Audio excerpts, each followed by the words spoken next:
Ladies and gentlemen, welcome to Development Review Commission for June 9th, 2020. The Development Review Commission is created to hold public meetings and hearings to provide analysis and recommendation to the City Council regarding general land use policies and applications where the Commission has recommendatory power, and to render final decisions on specified applications where the Commission has final decision-making power, including but not limited to all aspects of a proposed and future development. The Development Review Commission recognizes that the creation of a desirable environment throughout the city for residents, business, and industry is a prime requisite for the interdependence of land values, aesthetics, and good site planning. By promoting harmonious, safe, attractive, and compatible development that is therefore considered to be in the best interest of public health, safety, and general welfare. Any person aggrieved by a final decision of the Development Review Commission may file an appeal to the City Council within 14 calendar days after the Development Review Commission has rendered its decision. So, ladies and gentlemen, let's talk about who we have with us here tonight. We have a full commission with us, and I'm going to announce our commissioners here. As it were, on my virtual left, we have Commissioner Tom Brown, Commissioner Don Casano, Vice Chair Mike DiDomenico. I am Chairman David Lyon. Also, we have with us Scott Sumners, Phil Amorosi, and Commissioner Andrew Johnson. I believe we have Michelle Schwartz with us in attendance as well. We thank her for her participation. And with me here in council chambers, we have Ms. Suparna Dasgupta, Joanna Berry, Steve Abrahamson, and we also have joining us via WebEx, Chad Weaver, Ryan LeVake, Albina Kingsby, and Dalton Guerra. We have a rather short agenda tonight, so we'll get right into that good stuff shortly. First item of business we have is consideration of meeting minutes from our April 28th meeting, both study session and regular meeting minutes.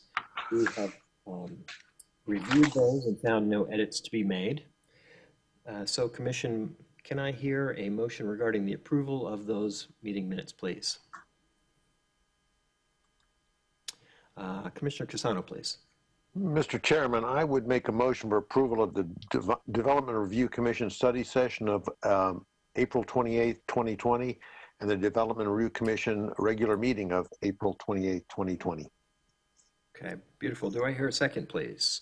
Vice Chair DiDomenico, is that a second? That's a second. Okay.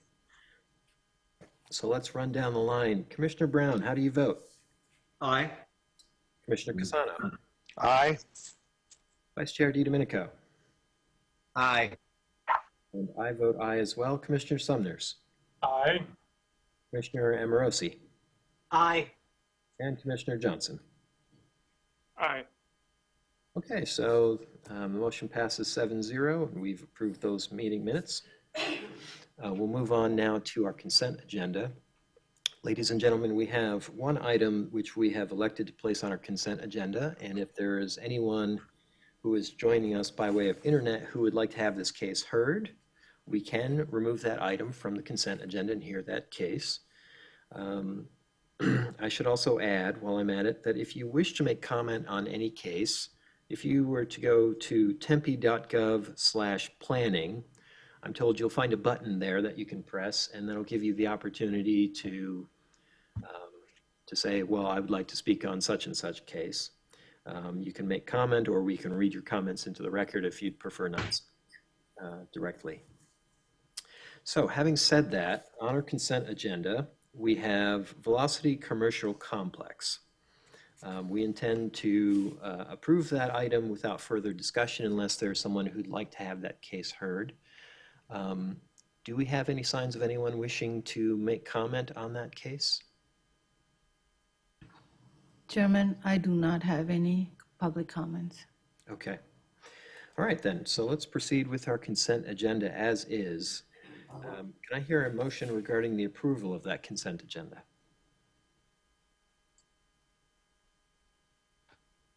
Commissioner Amorosi, please.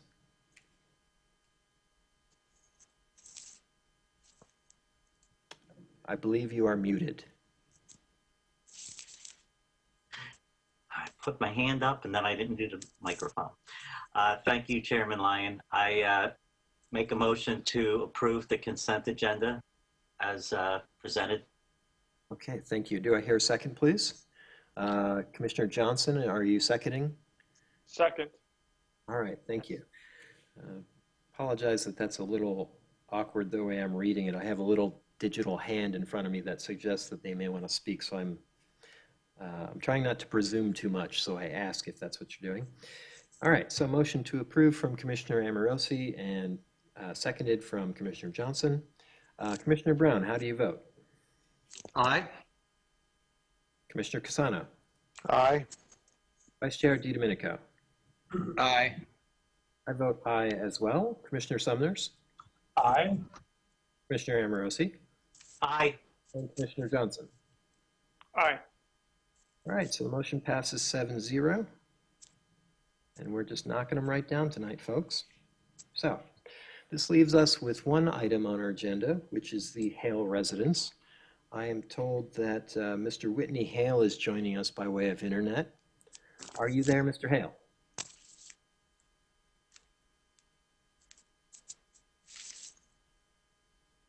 Okay, I am told that you have been unmuted, so you should be able to speak. Can you hear me, Mr. Hale?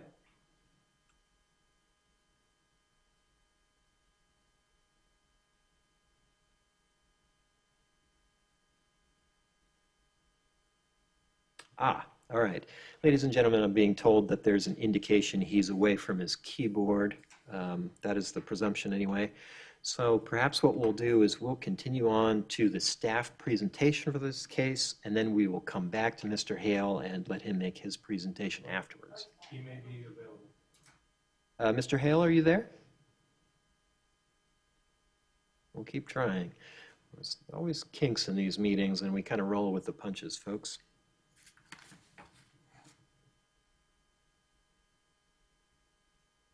All right, so I think are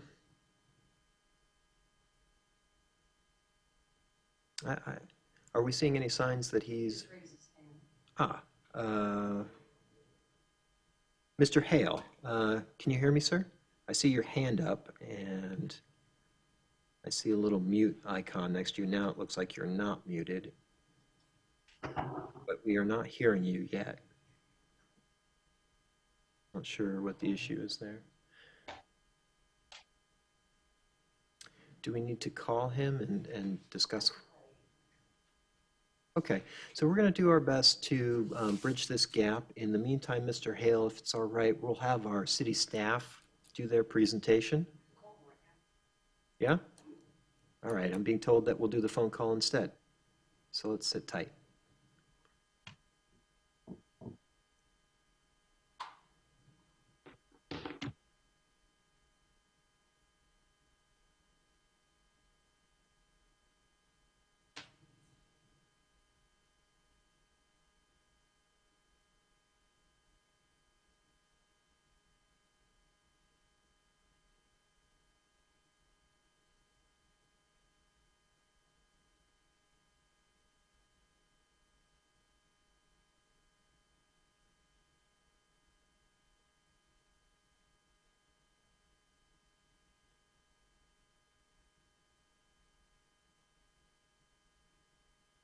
So Mr. Hale, apparently we are dialing you now.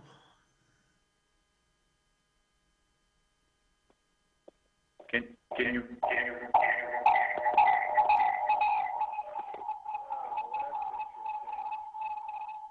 Mr. Hale, yes, if you could mute your speakers on your device. I believe we can have you speak to us, but we just cut that feedback that way. All right, I tried it that time. How is it working?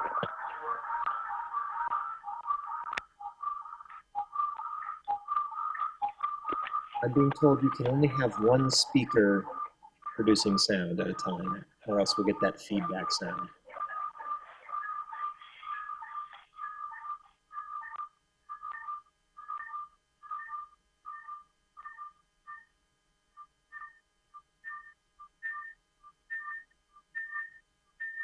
Mr. Hale, are you able to mute your speaker?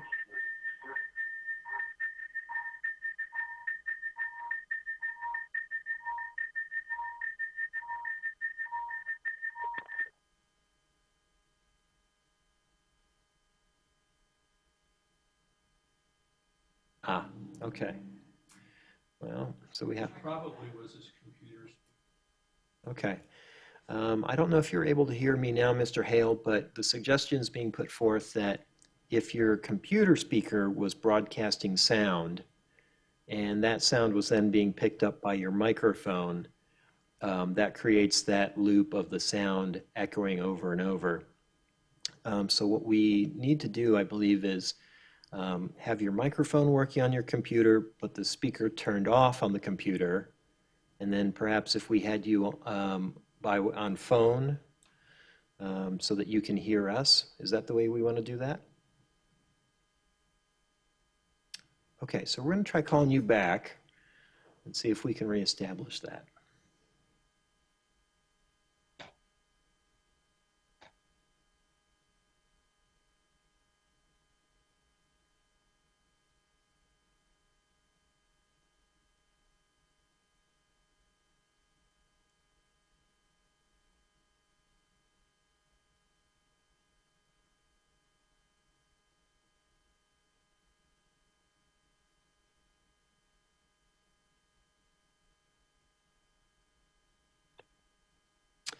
Mr. Hello? Ah, Yes, yes. Can you hear me yet? yes, that's beautiful. Oh, I love it. Okay. Well, that was interesting.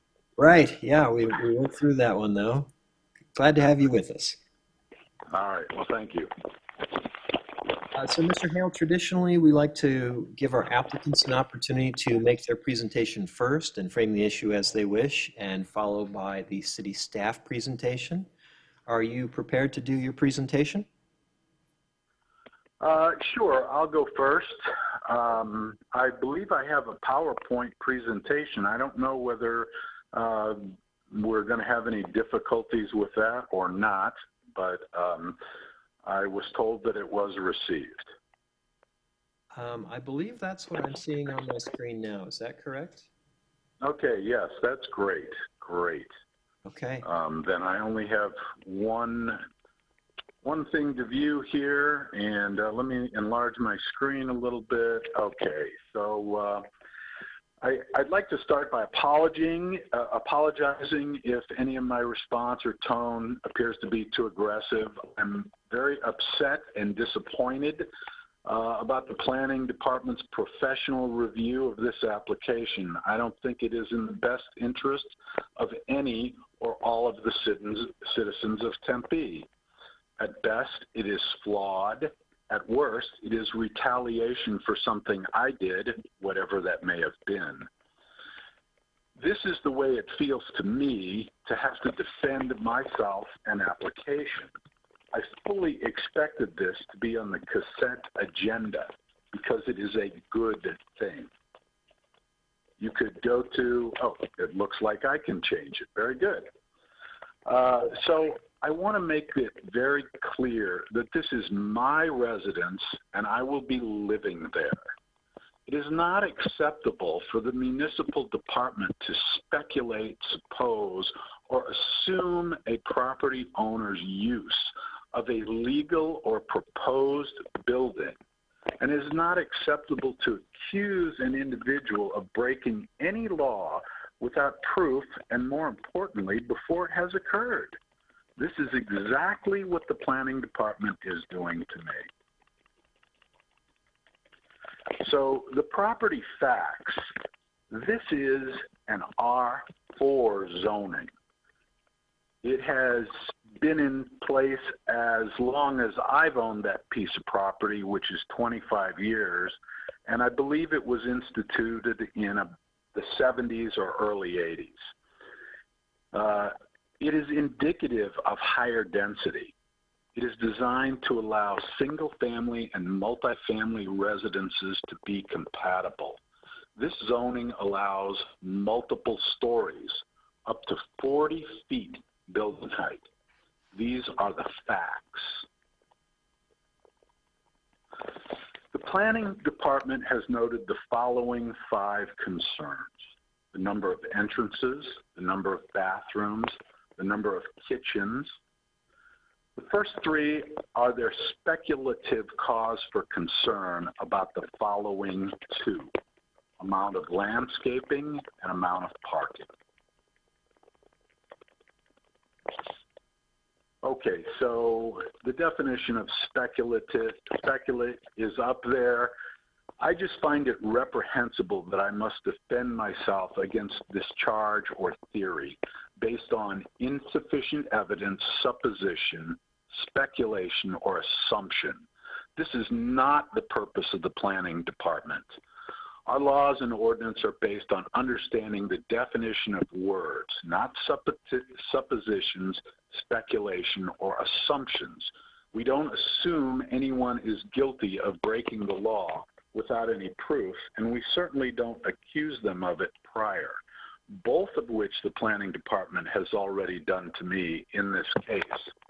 They have speculated and assumed that I'm not going to use my single-family residence the way the law and ordinances allow. I take great offense to that. Would it not be for their speculations, we would not be discussing this permit application.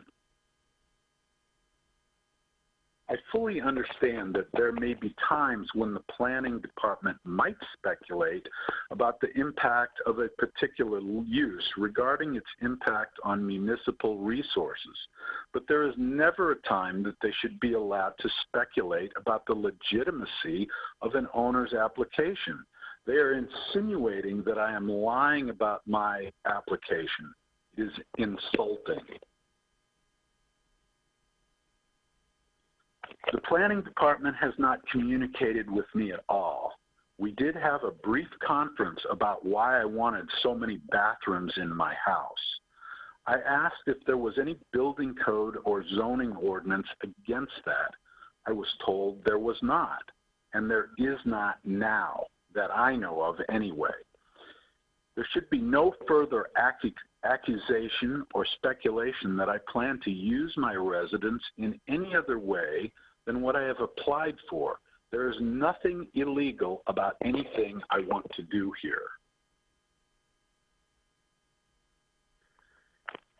The number of bathrooms. Clearly, according to the zoning ordinance, it is legal to have as many bathrooms as I see fit and place them where I want, or to have as few as I want, so long as the design meets the building codes. I could call these future bathrooms and have the plumbing piping there, and it'd be perfectly legal as well. I may choose to do this. I may also build one and never use it. It's not the planning department's duty to speculate if and when I intend to use them in my home. There is a reason for the way I have designed my house. It is a personal medical reason which I choose not to disclose, and under the law do not have to. The number of doors. The number of doors in my residence is for building code required egress. I have a medical condition and do not want to climb out of windows in the event of an emergency. I would put an elevator in, but I can't afford it. Why is this a concern? Is there something illegal about this, or is it just continued speculation?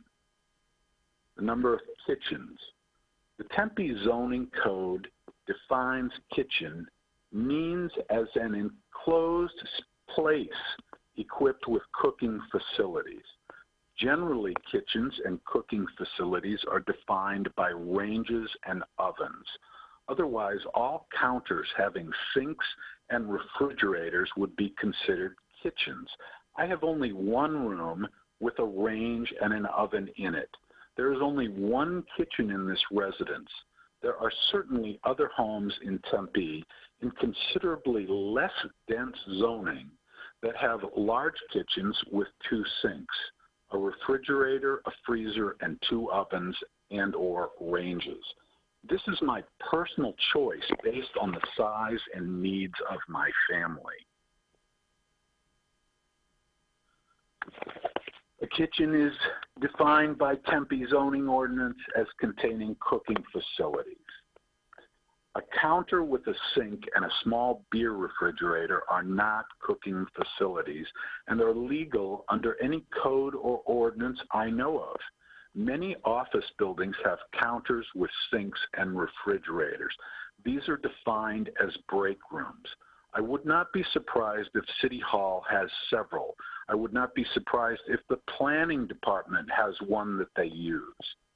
If I choose to have a laundry area upstairs with a sink and a refrigerator, so I don't have to walk downstairs and into another room to get a cold beverage while in my bedroom watching television or doing laundry, it is within my rights and I should not be subject to speculation or improper definition. I can already plug a refrigerator in anywhere. I don't need permission to do this. Once again, there are a number of other homes in Tempe that have these conveniences in less dense zoning. A wet bar or upstairs laundry does not constitute a kitchen.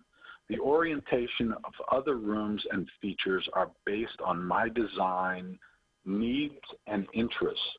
There is no building code that prevents me from having a satellite sink, a wet bar, or his and hers baths, or an upstairs laundry.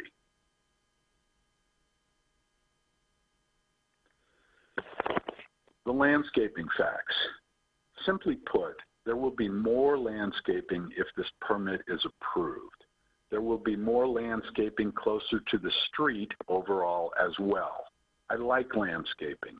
I use it to shade the walls of my house. It saves energy. It's the most effective method of reducing energy costs. Following the current zoning and building codes, I could easily have the same square footage on the ground level without obtaining a use permit. I choose to have a second story because I would like more landscaping.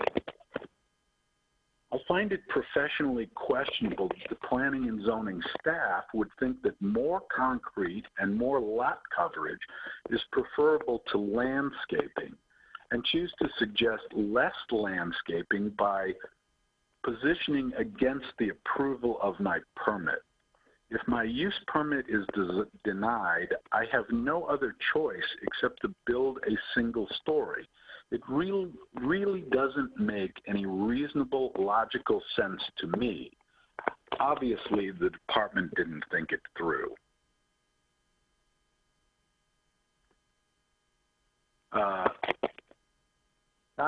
This is a photograph of another property on the same street.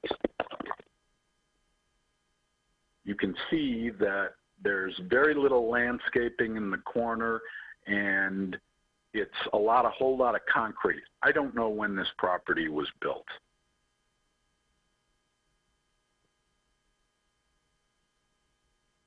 Okay, here's another property on the same street. This is also an older property. And the pavers in the foreground, this is what I anticipate my property will look like, but quite frankly, considerably better.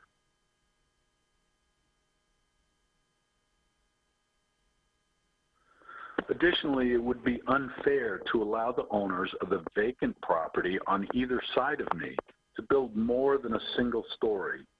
In the future, if my use permit was denied, clearly all the property is zoned to have multi-story buildings up to 40 feet in height. As all properties within 500 feet on 3 sides of me are zoned R4, and it probably extends further than that, and many currently have 2 stories, it would be unfair and contrary to current zoning to deny my desire to have a master bedroom on an upper level.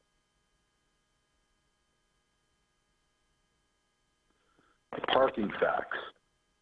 Assuming planning department suppositions about my property, and I want to make sure that everybody understands, I'm going to use this property as my personal residence. I'm just assuming this for the sake of conversation. Using the current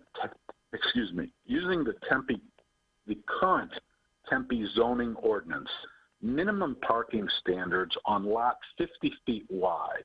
This would leave 9 feet to spare considering parking space dimensions and a two-way drive aisle. If one considers that my drive aisle would be 23 feet wide at the curb, that leaves 27 feet left, another 4 feet for ADA accessibility compliance or a walkway, leaves a 23-foot wide by 20-foot deep landscape area for a total of 460 square feet in the front setback.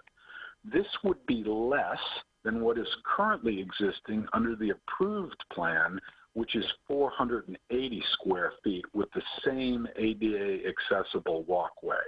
And that is for a single-story residence.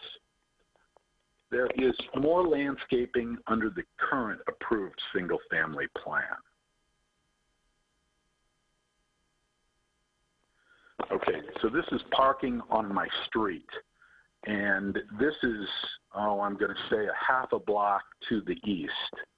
And you can see that there are multifamily residences there, and there are cars parked on the street, and there's plenty of room on the street to drive by them. Not that that's ever going to happen at my residence anyway, unless I was to have guests over, which is probably what all these cars are anyway. Can we go to the next slide? Let's just speculate that I wanted to build 4 units, which is actually less than the planning department is accusing me of. But building the number they allude to is not possible under ordinance. 4 studio apartments would require 1.2 parking spaces per unit at 8.5 feet, 8.5 feet wide per space. That's 34 feet deep, 41 feet wide, 1,394 square feet total, all per zoning requirements. This excludes the entry drive, which is another 23 feet wide by 20 feet deep, for a total of another 460. Together, this totals 1,854 square feet, 23% of my lot size. This is 2/3 as much square footage for parking as I will use for the first floor of my current permitted house. I have an 8,000 square foot lot. It is 160 feet deep and 50 feet wide.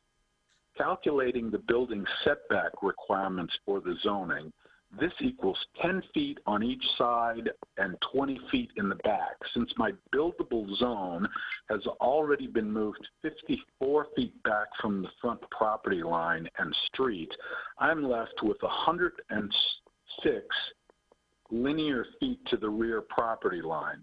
106 times 10 on each side. I'll kind of save you the math here. If you want to do it or you want me to go over this later, I'll be glad to. But it brings the total of 2,720 square feet of my property used for setbacks, or 34%.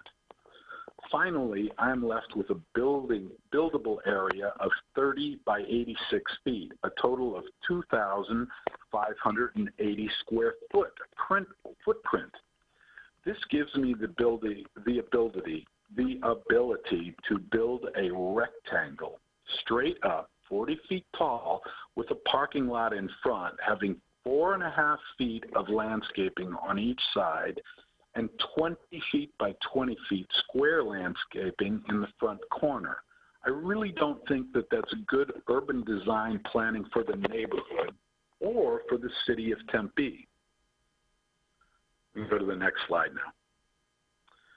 So this is actually a diagram of what they're suggesting would be more acceptable to the neighborhood if my second-story use permit is denied, I suppose. Okay, so if you look The red area up in the front would be the concrete pavement under the planning suggestion. If you look in the back, I would be building closer to the single-family residences, and you can see the outline of my existing plan in black there. We can go to the next slide. Okay, currently I have a building lot coverage of 2,583 square feet. This is 3 feet larger than what I would be allowed under a multifamily occupancy. So I want to make it clear that in the beginning of their evaluation, they state that I have 3,000 square foot, 3,500 square foot of lot coverage, which is untrue. I just want to make it clarified as probably just a clerical error or something, but some of that square footage is on the second floor, and that's why I'm applying for the use permit. Currently, I also have a larger landscape area than what would have under multifamily zoning requirements. Considering all pavement in the current plan, I have 58% landscape area. If I were to speculate for building to a multifamily requirements, I would only have 44% landscaping based on my lot size, the difference being taken up by parking. The planning department just cannot explain this, or they haven't talked to me about it. Next slide, please. I've designed a building that fits nicely as a buffer between higher occupancy 2- and 3-story multifamily apartments to the north and the R1-6 to the south. The facts are that the current design with the second story is better than would be achieved with multifamily conditions. There is more landscaping, which in my opinion is better for the neighborhood character than more pavement. And once again, I want to stress, this is my house. I have no intention of using it as a multifamily occupancy. The planning department should be happy I'm an architect building my own home there. They should encourage me to invest in that neighborhood, as it might encourage others as well. There are multiple lots along my street that have not been built on. The reason is lack of new development and cost. We can go on to the next. Okay. My property is located in an area that needs new development. Because of the stipulations placed on the use of my property by zoning ordinances, an R3 use in analysis provides a better buffer and transition, a more visually appealing development. From analysis, you can recognize the difference between the occupancy classification of a single family and multifamily requirements is almost the same. I personally would rather see more landscaping than pavement, particularly on street frontage. It seems the planning department wants me to sell the property to a large developer as a lot combination, so a large apartment complex can be developed. I see this as being economically discriminatory and against the interests of citizens of Tempe, and perhaps illegal. I find the planning department's position contrary to the zoning effort that took place in this area more than 40 years ago, which was clearly geared toward the redevelopment of my neighborhood needs and what we all want. I find the idea that I can build the same square footage I need and desire by covering up more land with concrete and having less landscaping contrary to the overall community goals. I do not see how the planning department staff could review this application and not consider it beneficial to the neighborhood and within zoning ordinances. Their evaluation states that greater landscaping is desired, and yet they are reducing it by forcing me to build on grade with higher lot coverage.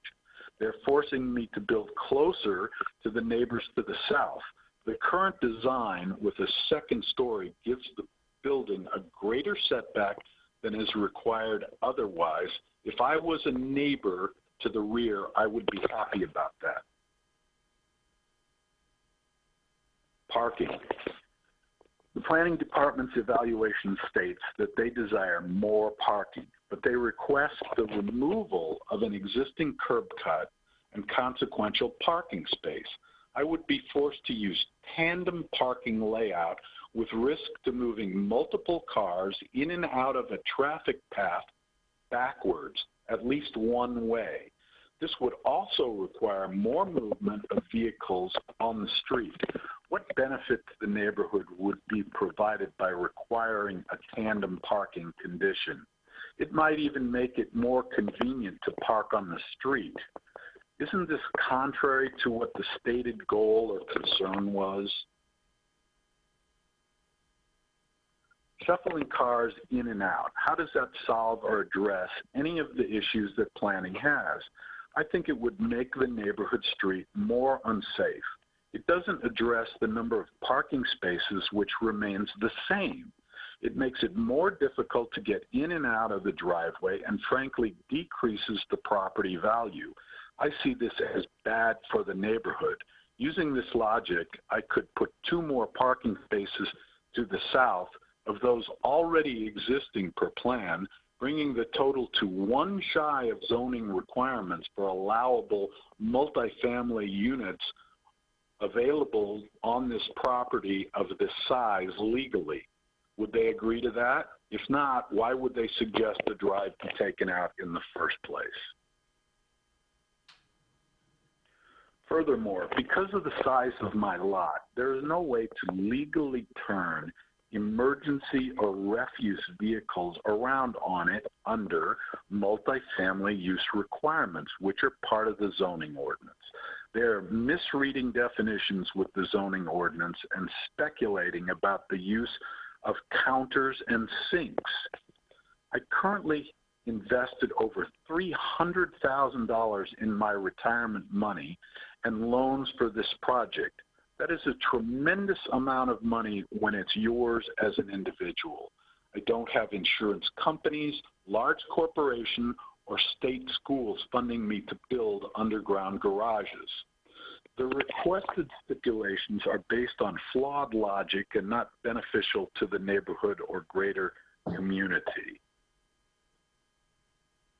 I will not agree to any of the suggested stipulations. However, I will agree to plant 8 more acacia willardianas, 4 along the east and west sides of the building to further the desired landscaping. This is a tall tree acceptable to zoning ordinances planting species. I would also agree to add 2 more parking spaces to the south of those already approved. Although this planning does not benefit me and reduces the landscaping area which I prefer, surely planning would have no concerns about this because it's already what they're suggesting for one side. Okay, this is a picture of an acacia willardiana. And go to the next slide here. There is no reason to deny my use permit unless one speculates about how I intend to use my personal residence. Speculation is not a principle for our laws or government at the municipal staff level with regard to how a residential owner lives in their own house. The big question is, as a community, do we really feel the need to become microscopic in what homeowners do inside their residence, questioning how a counter will be used or speculating about the availability of bathrooms, requesting medical information without any complaints from other property owners? This is speculation and an invasion of privacy. I view this as another instance of government run amok with no accountability. I'm not sure that I'm the first citizen or the only citizen that they will try to do this to again. I cannot control their suppositions. The board needs to control them. Please allow my second story use permit. I also had some other photographs in here of that neighborhood. They were mixed in. I don't know whether they have been, yeah, there we go. I didn't know how this was turning, whether I wasn't able to do it or not. Okay, so we have turning on to Hayden. There's plenty of parking. I'm turning on to Hayden going east here from McClintock. There's a view directly in front of my property, 1849, looking east. There's a car coming the other direction or slightly parked out there, and that was my pickup.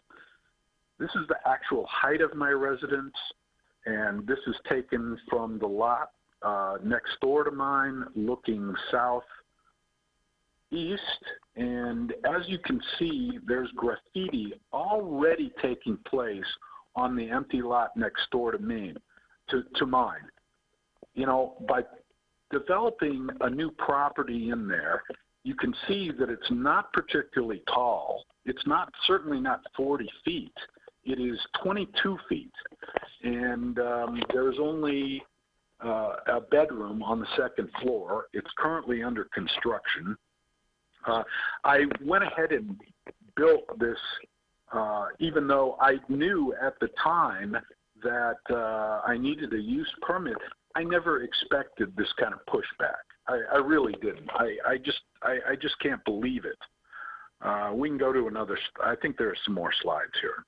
Okay, this is the vacant lot next to me. It's probably a good idea to encourage some development along this street. It might encourage other people to do the same. Do we have any more slides? Being told that it's the last of the slides. Okay, that's great then. I made it through that. Thank you for all listening to me. Okay, right. I'll shut up now. All right, Mr. Hale. Well, I appreciate your putting together that presentation and running us through it. Commission, do you have any questions for our applicant?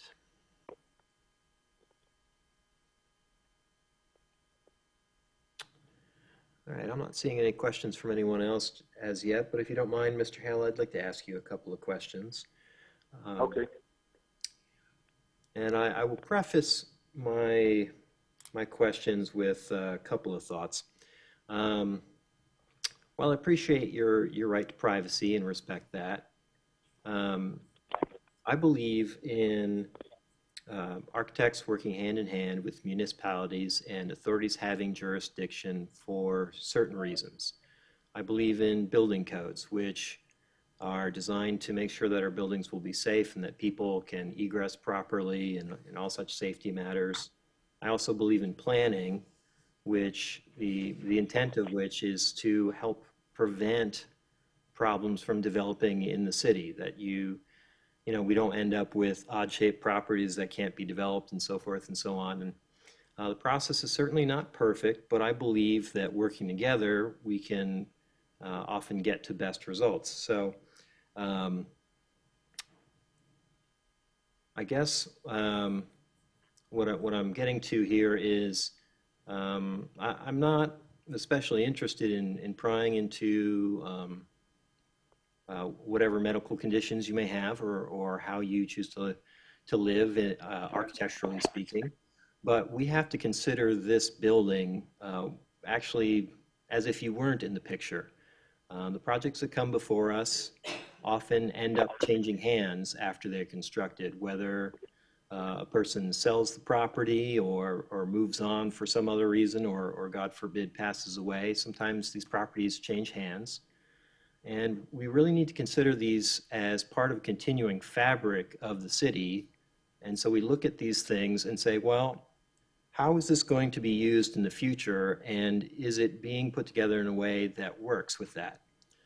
And so if I were to say to myself, well, once Mr. Hale has moved on to whatever's next for him, how will the next owner use this property? And I would say that while you may use it differently, the future owner is almost certainly going to look at it and say, well, I should divide this up into separate units.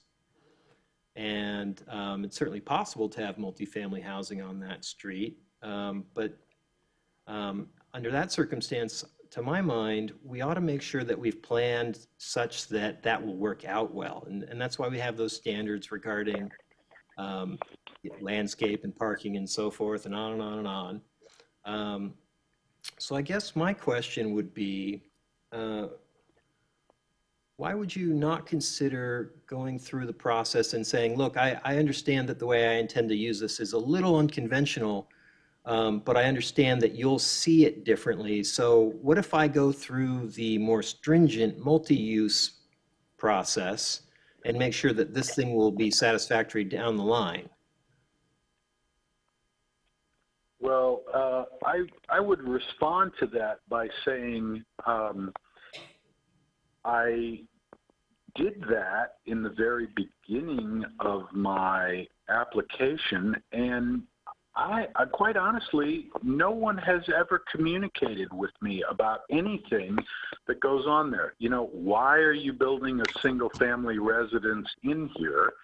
Well, because I own the property. That's why I'm choosing to build my house there. I actually need a house. Now, with regard to, you know, your comment about having to watch out for a turnover of the property, I understand that. I don't believe that anything I'm doing here is particularly different than what would be required if I were building a multifamily property or a multifamily use on that property. And I want to further point out that if somebody were to subdivide that property or the inside of the building, they would be doing it illegally and would have to apply for a different use. I'm assuming, I know that they would have, I don't know whether it would take a use permit. I don't know what it would take. That's not what I'm doing now. And I mean, again, we're assuming that people would move into that property and say, oh, gee, I think I'll do all this illegally. I don't think that's acceptable to say that. I think that we have to judge ourselves and our citizens as law-abiding people. If there were complaints on that property in the future, because listen, as an architect, I've been involved in that kind of stuff before. I've had clients come to me and say, I want to put a tree house in my backyard, and this is what I want to do with it. This is how I want to do it. And then I have gone through their homeowners stuff and said, you can't do this because they don't allow that. They don't want somebody to look down and they may be sunbathing naked in the swimming pool, which was the reason that the neighbor gave to the homeowners association. This is a multifamily neighborhood, and it was zoned as such. So you can't say that on this property I'm doing something that is of great difference from what it is, what is zoned for, you know. I just don't get that. And no one has ever asked me that question. They asked me, why are there so many bathrooms in your house? And I responded by saying, hey, is there an ordinance against that? And there's not. I mean, would there be an ordinance against subdividing that house? I don't know. That's not my intended use. I didn't look those things up when I designed the house. So that's the way, that's how I would respond to that question. All right. All right, thank you. I see a little digital hand here indicating someone else wishes to ask a question, if you'll indulge us. Commissioner Amorosi. Thank you, Chairman Lyon. I'd like to ask Mr. Hale how large his family is. My family consists of 5 individuals. Okay, that's great. And I'm just designer. I'm not an architect. I'm looking at your plans. I see a stairwell on the second floor, but I don't see where that shows up down on the first floor. It would basically drop straight down. It's in the larger room in the back. It's in the great room. And you're an architect, so why didn't you make that clearer for us? I apologize. I started out with this process and I submitted my plans with 2 stories and then was informed that I needed a use permit. I had no idea that a use permit was needed in that district, being as there's a 40-foot multifamily. I just assumed that a second story was possible because I would nowhere be coming near to the 40-foot height limit. So when I submitted that plan, it had 2 stories on it to begin with. I was informed that I couldn't have that and took the second story off of it relatively quickly.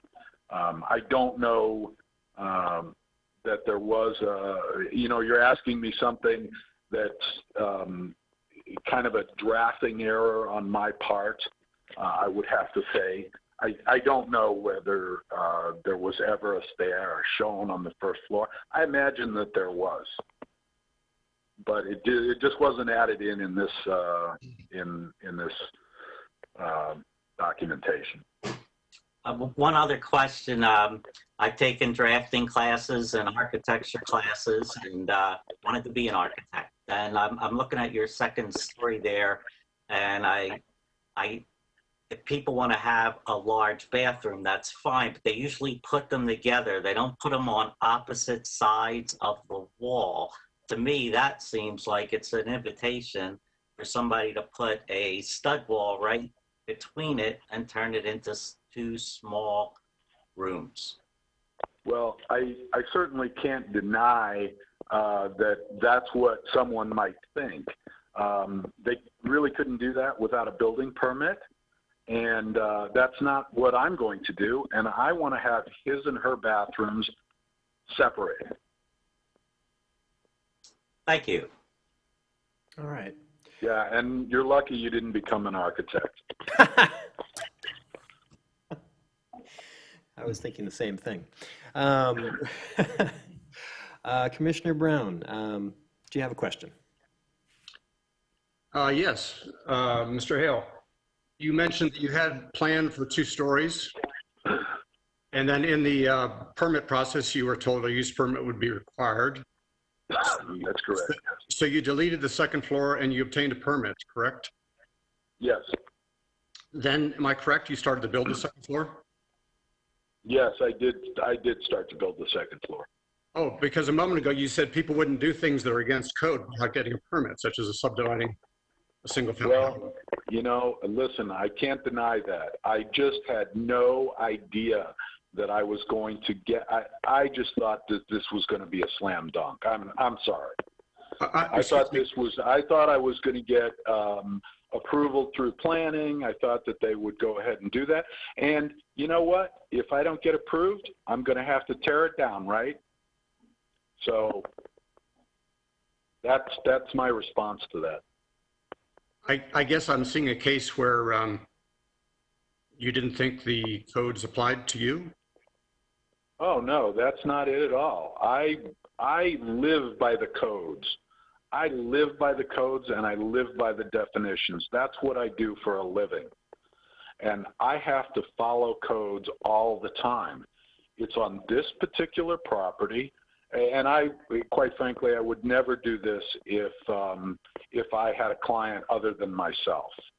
I just wouldn't do that. It wouldn't be acceptable to behave in that way. I thought that this was not going to be any problem whatsoever. I misunderstood. I thought you said that when you applied for a permit, they instructed you that you would need a use permit for the second floor. So Yes, they did. how can you, Yes, with a straight absolutely. face, say you didn't see anything problem?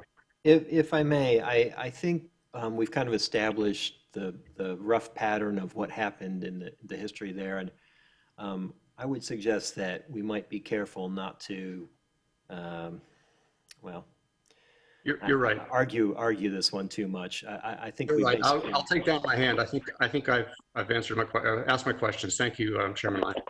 All right, thank you, Commissioner Brown. Earlier, I saw Commissioner Sumner's. You had your hand up. Do you still have a question? No question. I had the exact same question as Commissioner Brown, and the answers made it crystal clear. Thank you. Okay. Does anyone else have anything they'd like to ask our applicant? All right, seeing none, we will thank you, Mr. Hale. We'll have a chance, we'll come back to you and give you another chance to respond after we've had our staff presentation, and if there are any public comments, you can respond to those as well. So thank you. Okay. All right. Thank you. All right, now I believe we're looking for Mr. Guerra. Are you there, Mr. Guerra? Chairman Lyon, can you hear me? We can. Great. My name is Dalton Guerra. Good evening, Commission. I'm a Planner 1 with the City of Tempe Planning Division. If we can get my slides up, please.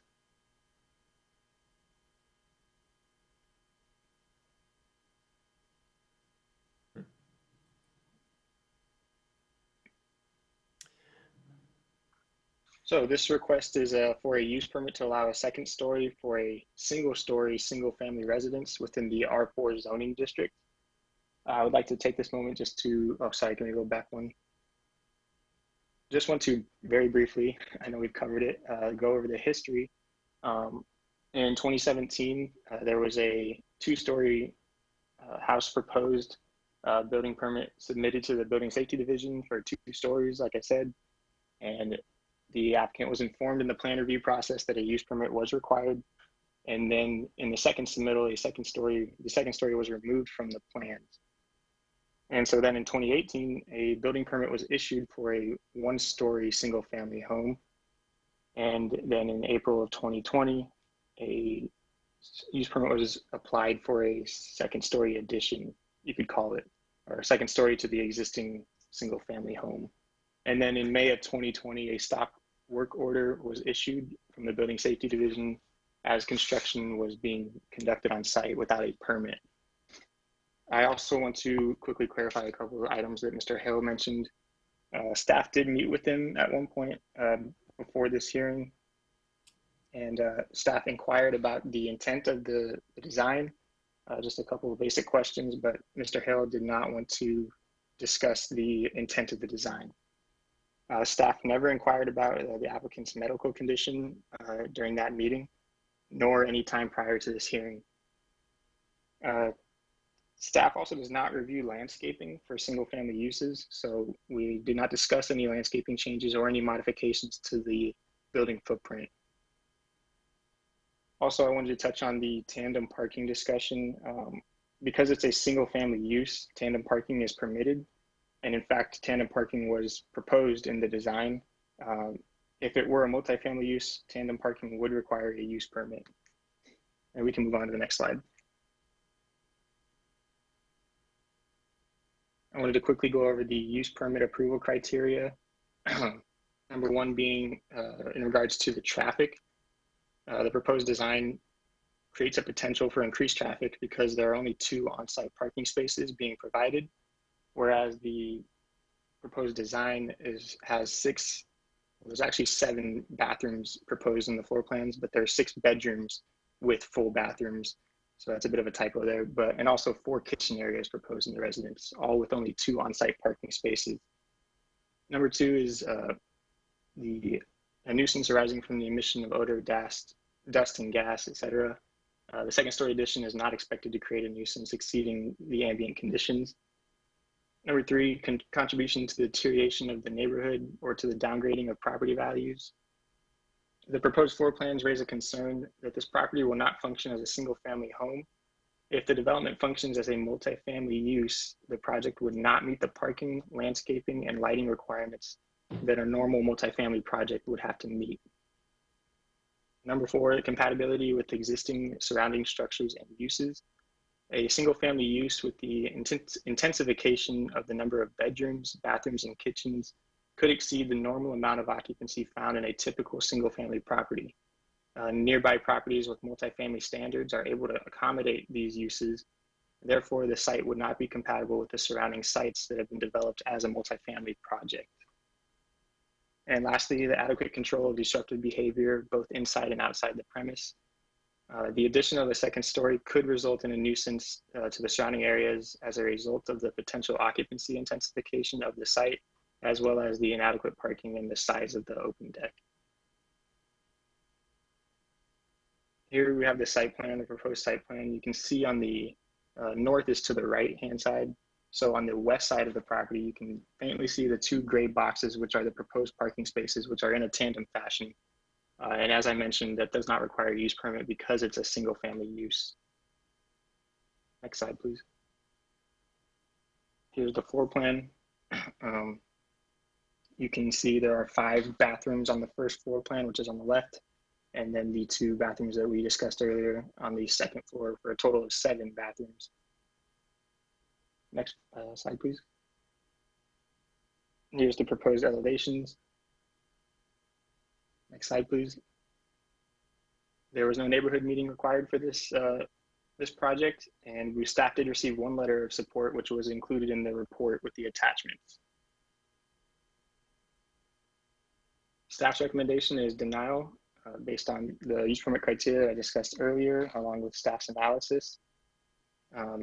But if the DRC is to approve this project tonight, there are unique conditions of approval that staff would like to see implemented. Number 1 being that the additional second bathroom facility on the second story shall be removed from the plans. Number 2, that the second story kitchen facilities and proposed great room kitchen shall be removed from the plans. And that the east curb cut on Hayden Lane shall be removed and replaced with a curb gutter and sidewalk. And I'm here if you have any questions. All right, thank you, Mr. Guerra. Commissioners, do you have any questions for Mr. Guerra? No, I'm not seeing any. It was kind of a short and sweet presentation. Followed what we had in our packet pretty closely. All right, so I guess we're not going to ask you any questions, Mr. Guerra. Thank you. All right, so now at this time, ordinarily, we move on to our public comment section. Do we have anyone who has responded that they wish to make a comment on this case? Chairman, we do not have any more comments. Okay. All right, so we're fairly tacit tonight as a group. So Mr. Hale, we'll come back to you now, and you have an opportunity that you can respond to comments that Mr. Guerra's made. Understand that we have read your letter as part of our packet. I know that you've responded to those 5 criteria and said no, no, no, yes, and no, respectively. So I would suggest brevity is good. I wouldn't ask you to redo your whole presentation or anything. But, this is your chance to respond. So what would you like to say in response? Well, thank you for allowing me to respond again. And I will keep it short. And, I suppose that I would like to apologize to anyone who thought that it was presumptuous of me to go ahead and add that second story. But quite honestly, I really believe that the building, as proposed, is a much better transition between the apartments that might be built to the side of me on a larger lot. I think that on the north side, it's a nice transition between the two. I have no intention of moving from that property, but as you say, things do change, and I understand that, and I understand that the city has to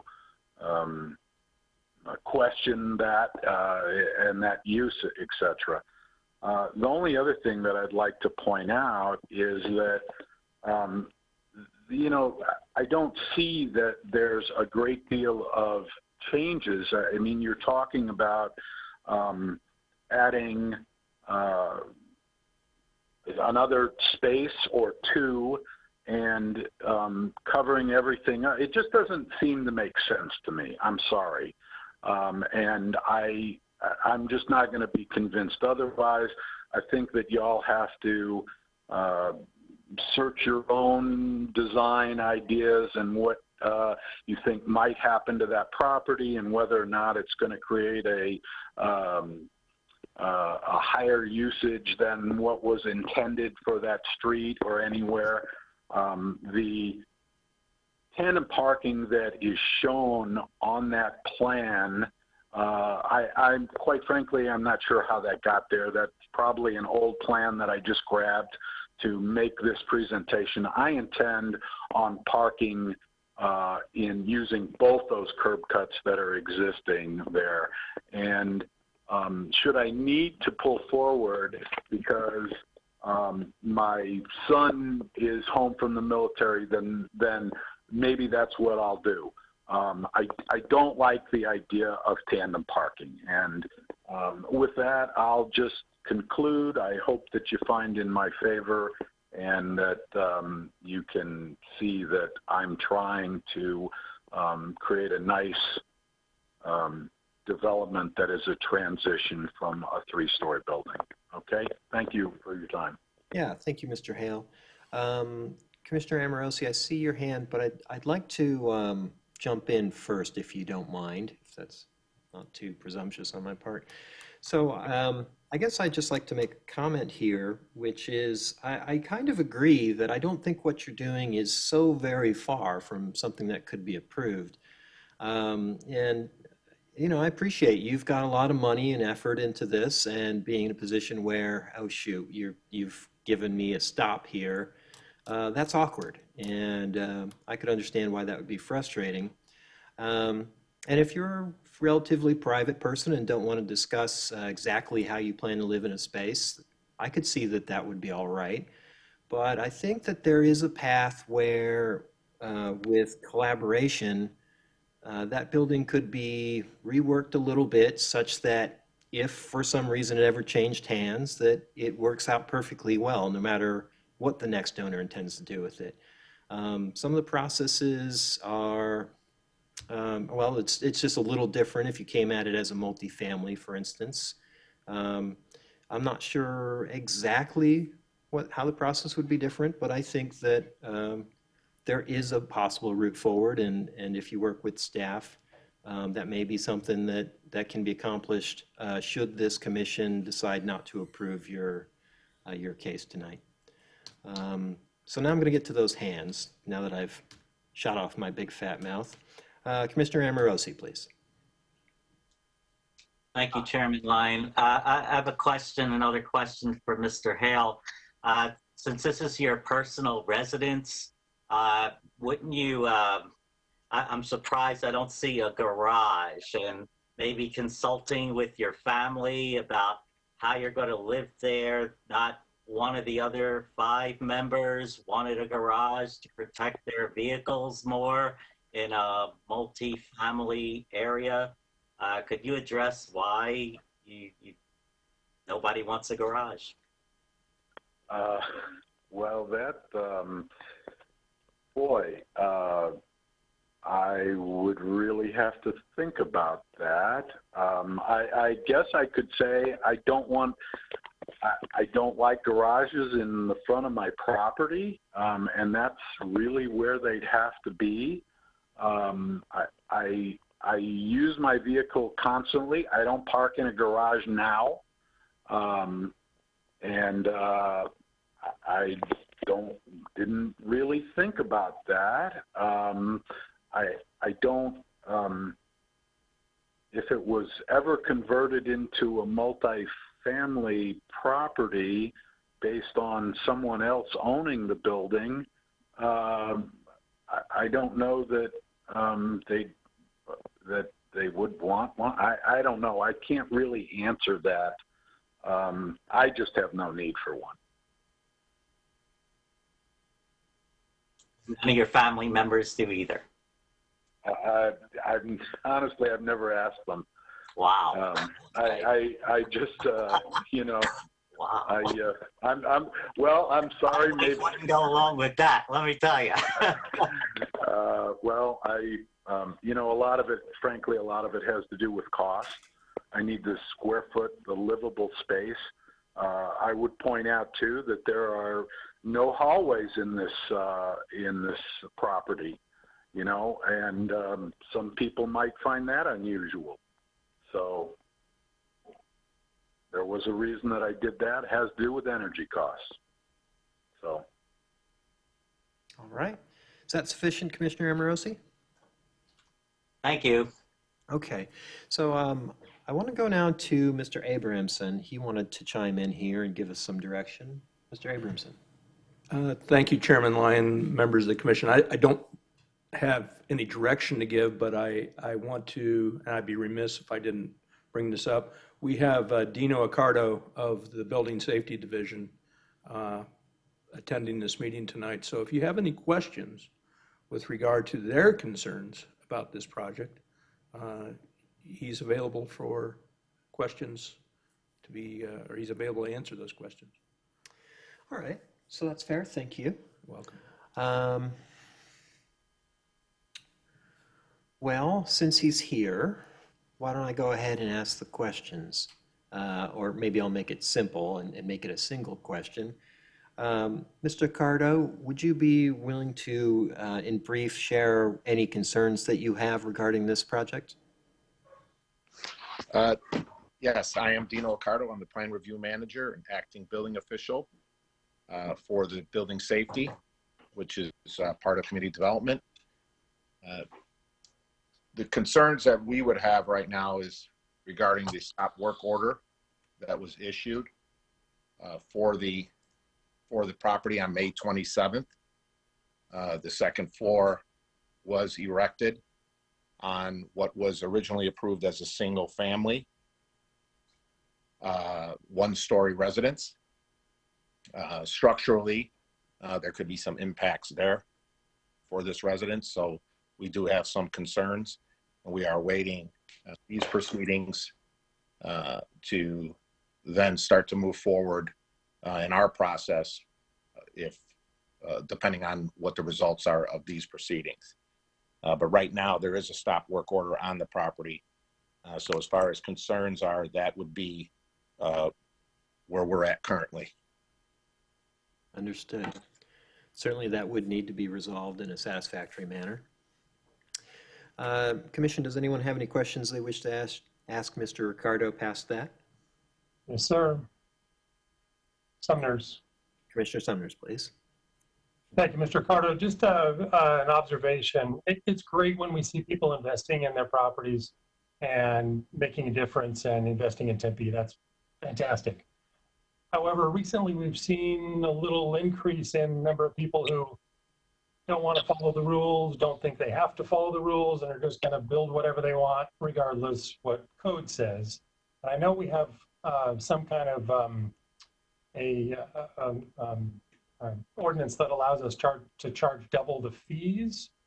But at some point, if this keeps up, I just appreciate, for one, an opportunity to talk about some more preventative measures we could do to try to prevent this from happening. We're just seeing this a little too much lately.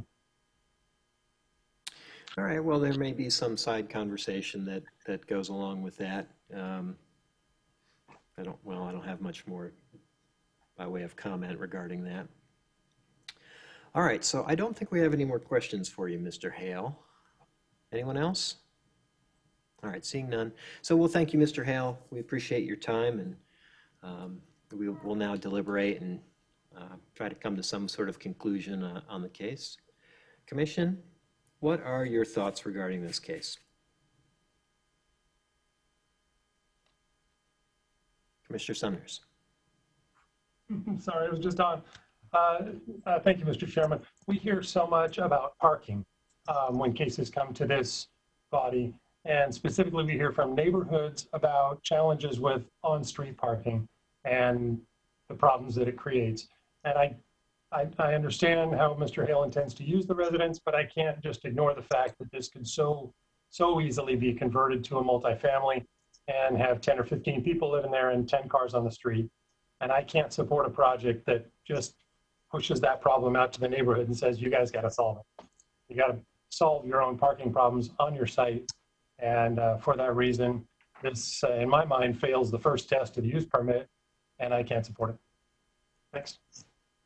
All right, Commissioner Amorosi. Thank you, Chairman Lyon. I personally can't get over the fact that Mr. Hale is an architect and somehow didn't know all the rules to follow in the city of Tempe. It just, as a professional, I can't believe it. So that really bothers me. So I can't support this either, because if a professional can't follow the rules, I don't know. That's troubling. And like Commissioner Sumner said, we're seeing more and more of this. Okay. Other comments? Commissioner Casano. Mr. Chairman, in looking, I'm just trying to have trouble reconciling the fact that you couldn't convert the living room into a separate apartment, the dining room into a separate apartment, and those bedrooms into separate apartments. The kitchen gallery is large. It's got 2 stoves. It's got plenty of room. It's got entries, and then I can see where the great room's another room, and the adjoining bedroom could be tied to a 2-bedroom unit. I just see this as in the future, whether Mr. Hale will do it or not, somebody coming in there and saying, hey, I could chop this sucker up and make it multifamily. But again, parking is a key thing here, and there is no parking for that many units. So whoever buys it's going to have to know that they're going to have a serious problem. So I really can't support this in the concept, the way it looks now. Thank you. Sure. All right. Any other comments? All right, I'll jump in real quick, and I'll try to be brief. I've been on this commission for a few years now, and I've seen a lot of interesting cases. A couple of times, I think, frankly, we had somebody come in with kind of a smirk, and it seemed like they thought they were pulling something over on us. And we've had people come in who were not very pleasant. And we've had people come in who are extremely pleasant but had bad projects. And sometimes I'm tempted to have a feeling about those people one way or the other. I'll say, Mr. Hale, I found you to be pretty agreeable, actually. But I guess the point I was trying to get to there is I came to the conclusion a while ago that it really doesn't matter what I think about the applicant. I might like them or dislike them or think they would be fun to hang out with or whatever. It doesn't matter. And it doesn't matter to me all that much what their stated intentions are or how they want to use the property. I can't know those things for sure, and it's not especially my business to know. But we do have to look at what is on the paper as far as a plan and what that building is going to be. And if it's quirky and doesn't seem to fit with what we believe works, then we've got to start asking questions. And for my money, that's where I agree with the other commissioners that there's some issues here. This project very much has the look of being easily subdividable into smaller units, which would not be good units because they don't have the appropriate accoutrement as far as parking and so forth. And so that's where we get into problems, is it just looks like it could become a problem. And, if the intent is to use this as a little bit unconventional kind of a floor plan, I think there's a way to possibly get there, but regrettably, that's not the process we've followed so far. And what is in front of us on the plan, we have to look at and say, does this pass the test for what it's supposed to be? And to my eyes, it doesn't yet. So I will not be able to support the application. So does anyone else want to make comment, or shall we move on to a motion?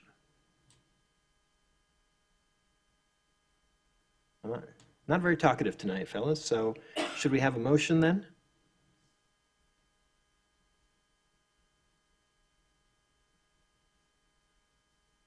Mr. Chairman? Yes, Brown? Commissioner Brown. Yes, I move that we deny the Hale Residence Use Permit PL 200064. Okay. And Commissioner Amorosi, I saw your hand was there. Did you have another comment or did you wish to make a motion? I was going to second Commissioner Brown's motion. All right.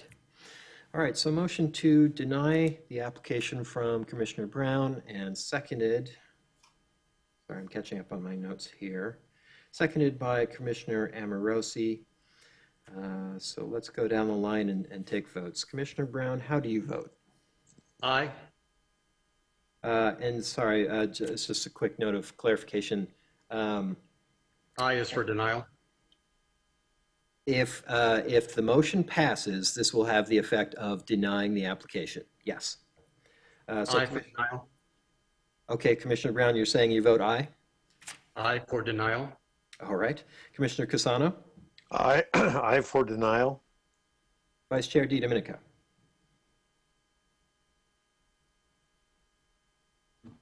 I think we may have you on mute still.